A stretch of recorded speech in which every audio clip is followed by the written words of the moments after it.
On va quitter Strasbourg direction Mulhouse. Il a longtemps été un animal emblématique du parc zoologique de la ville, le lémurien aux yeux turquoise, espèce malgache en grand danger d'extinction. Eh bien, chaque naissance était, souvenez-vous, était une vraie fête depuis 2017.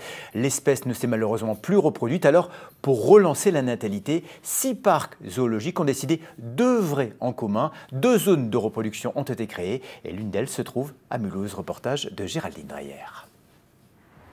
Elle s'appelle Jaune comme la couleur, mais ce qui la caractérise, c'est le bleu de ses yeux.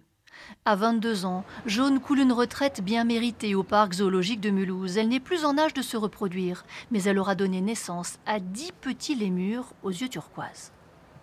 L'espèce lui doit beaucoup parce que c'est la mère de beaucoup de petits dans la population qui, à leur tour, vont potentiellement être parents cette année. Et donc, elle est là en symbole. Et aussi, elle peut faire un peu mère de substitution si jamais certaines des jeunes mères ne sont pas aptes à élever leurs petits. On sait qu'on pourra lui mettre les jeunes et qu'elle les élèvera très bien à leur place. C'est fini, j'ai plus rien. Les naissances de cette fragile espèce étaient régulières à Mulhouse jusqu'en 2017. Mais des soucis de fertilité, de comportement, de manque de diversité génétique ont mis fin à la reproduction dans les parcs en Europe. 6 d'entre eux ont donc décidé de s'associer, de regrouper des individus dans des hubs, comme ici à Mulhouse.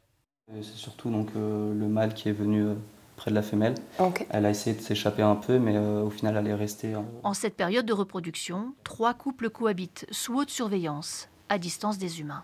On a donc décidé que ces hubs ils seraient complètement en dehors de la vue du public pour que vraiment ils restent entre eux, entre lémuriens, avec leurs odeurs, parce que pendant la saison de reproduction, ils vont beaucoup marquer et c'est des odeurs qui vont attirer un peu les partenaires sexuels.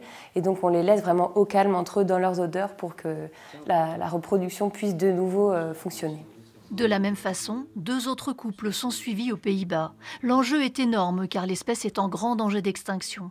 Et comme les premières observations de comportement sont encourageantes, Jaune peut espérer devenir grand-mère au printemps prochain.